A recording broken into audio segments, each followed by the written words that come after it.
The sun over Arcanes. 7 was merciless, a twin star system casting blistering heat onto the fractured surface of the world. Once, this planet had been green with rivers that carved life into its soil. Now, it was a wasteland of shattered stone, rust-red sandstorms, and relics of a civilization buried in silence. Darren Vale pulled his cloak tighter as he trudged across the cracked flats.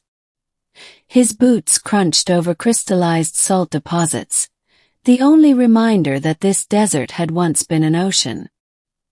He carried with him only a hydration pack, a scavenger's knife, and an energy rifle slung across his shoulder.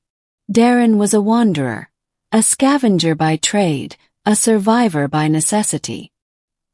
He had no home, only the endless road across ruins and forgotten cities. Sometimes he traded scrap metal or abandoned tech to colonies scattered along the edges of habitable zones. Other times, he lived off what the wasteland offered: insects roasted over fire, roots pulled from the ground, and water filtered from toxic wells. He had grown accustomed to silence, the kind that stretches for days, broken only by the wind or the rumble of sand shifting across rock. But on this day, as he crossed a ridge of jagged obsidian, he heard something else. A sound faint yet piercing, an echo of pain. It was a cry. At first he thought it might be a desert beast. Many creatures here wailed like lost souls to lure scavengers into ambush. But something in the tone struck him differently. It wasn't guttural or feral. It was desperate. Against his better judgment, Darren followed the sound. The discovery. A stranger among the sands. At the base of the ridge, he found her. A girl, no older than 20 by human standards, collapsed against the half-buried wreck of a transport skimmer. Its hull was scorched, metal still warm from a crash. Sparks flickered from severed wires. The girl's skin shimmered faintly in the sun, pale lavender with markings that shifted like faint constellations across her arms. Her hair, silver white, was tangled with dust. She wore armor unfamiliar to him, elegant, ceremonial, more like a crest than battlefield gear. Her leg was trapped beneath a shard of the wreckage, blood, deep violet, pooling into the sand. When her eyes fluttered open, Darren froze. They were luminous, glowing faintly like starlight caught in water. "Help!" she whispered, voice raw. Darren's instincts screamed at him to walk away.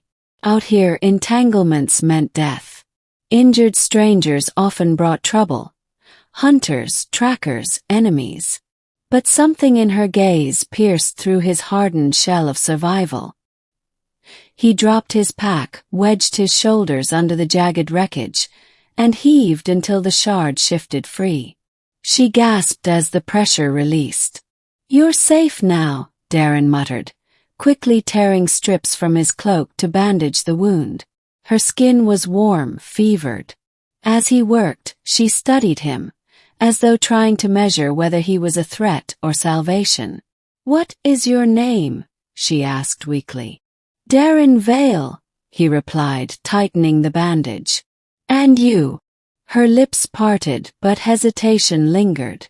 Finally she whispered, "Lyra." It was not her full name, he could tell. But for now it was enough. The middle, secrets in the dust. Over the next hours, Darren sheltered her beneath the remnants of the wreck. He scavenged what little he could. Ration packs burned in the crash, but he found a water canister intact. He built a small fire, shielding it from the wind with stacked stones. Lyra's wound was deep, but not mortal. Still she could not walk. "You should leave me," she murmured as night fell. The stars above blazed brighter than any sky Darren had seen, twin moons rising over the jagged horizon. "If you stay, you'll die too." "Not my style," Darren replied dryly, feeding the fire. "Besides, you'd already be dead without me." Her lips curved faintly, the first shadow of a smile. As the fire crackled, Darren studied her. Her armor bore insignia, a crest of intertwining stars. He'd seen it before, etched onto abandoned outposts or whispered about in smuggler taverns. The Celestian Dominion, a ruling bloodline that claimed sovereignty over vast systems. But what was a royal, or at least someone tied to them, doing here alone in a wreck? Lyra caught his gaze. "You suspect, don't you?" "I suspect you're not just some wanderer," Darren admitted. "But I don't ask questions unless answers get me paid or keep me alive." Her eyes softened, relief flickering in their glow. "You saved me without knowing who I am. That means something." For days, they moved slowly through the wasteland. Darren built a crude stretcher, pulling her behind him when she was too weak to walk. Sandstorms lashed at them, and once, they fought off a pack of glass-scaled hounds, Darren's rifle scorching their hides while Lyra, despite her injury, summoned a pulse of energy from a small device on her wrist that shattered the beast's charge. At night, they spoke little, but silence turned to fragments of conversation. She told him she was traveling between systems when her transport was ambushed. She did not say by whom, but Darren guessed. Rival houses, mercenary raiders, or political assassins. In return, he told her fragments of his past. Once a soldier in a war that consumed half his generation, now a drifter because peace had no place for men like him. "You lost much," Lyra said quietly one night. "Everyone did," Darren replied. "It's just some of us never stopped bleeding." The revelation, blood of stars. It was on the 5th day, when they reached the ruins of an old citadel, that the truth revealed itself. The structure was half collapsed, but within its halls they found shelter and something else. A band of scavengers, armed and ruthless, had already claimed the ruins as their den. Darren spotted them too late. A dozen rifles swung toward him as he dragged Lyra into the chamber. "Well, well," their leader sneered, a scarred brute with cybernetic eyes. "What do we have here? A wanderer, and—" His gaze landed on Lyra. His grin widened. "The lost starling herself." Lyra stiffened.